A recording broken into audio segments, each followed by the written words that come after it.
Welcome to Recombu. I'm Basil, this is the Samsung Galaxy Note 8 and you are watching our first impressions video.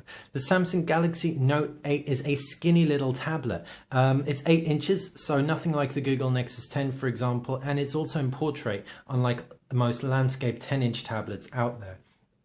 It does, however, compete directly with the likes of the Google Nexus 7. Quad-core, large display. This is much skinnier. It does actually feel a little bit nicer in the hand based on the thinness of the device. You've also got that S Pen functionality, so you're getting a little bit more productivity, well, quite a lot more productivity out of the tablet than you would from a Nexus 7, for example. As far as the design goes, as we said, it's skinny. You've got 3 buttons down below, 2 capacitive, 1 physical. You've got a 1.3 megapixel front-facing camera and an LCD WXGA display. The display isn't AMOLED, but don't worry, that's not going to be the biggest deal breaker out there. The resolution is a little bit lower than we'd have hoped for, but at the same time it still looks pretty respectable.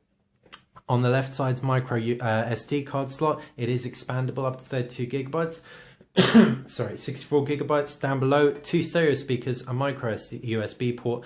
Right side, you've got an infrared blaster. There's an app on board, Peel. That's for all your video, TV remote control content. It's an EPG electronic program guide. You've also got a power button and a volume rocker. Up at the top, 3.5mm jack, and on the reverse, 5 megapixel rear facing camera with no flash. Right, now the specs have all been reeled off, we can give you some first impressions. Inside is TouchWiz, as you can see. It's all very nice and responsive. As we said, powered along by a 1.6 GHz Exynos processor, same as the Galaxy Note 2. So you've got a lot of oomph in there, definitely. It's not a lot new. However, if we pull down the notifications bar, for example, we can see you've got a new set of toggles there. You've got something called reading mode, which adjusts the contrast to make it much more enjoyable to read, apparently. We're going to test this all out in the full review, don't worry about it. You've also got some recommended S Pen apps, given the fact we've removed our S Pen, so it's all very nice and contextual. Your main home screens, as you can see, are variable numbers.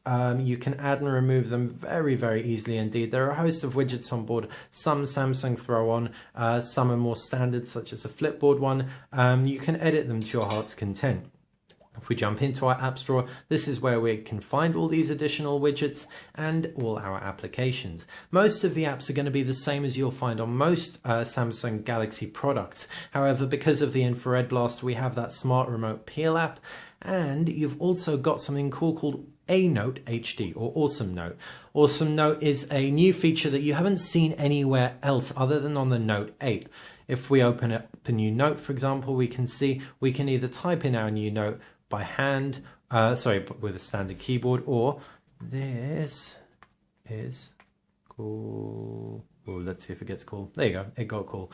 Right, what you can also do in addition to handwrite notes, you can add hand-drawn images. Thanks to the fact we've got the S Pen, we can see the harder we press, the thicker the stroke. So if we turn that into a scary face, for example, we can save that, done, and it's going to throw that right into our note. We can jump out and that is all logged into our travel journal.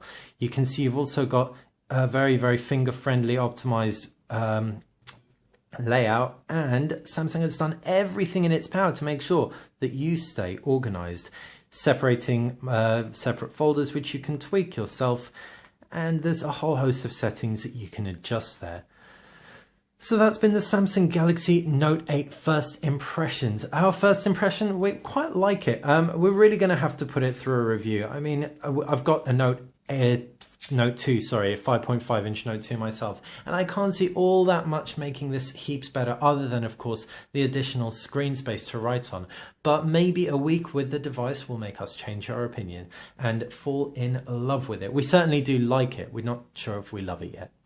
Thanks for watching Recombu. I've been Basil, this has been a Samsung Galaxy Note 8, and you have been watching our first look. If you've enjoyed this video, please click like if you enjoyed the channel and click subscribe.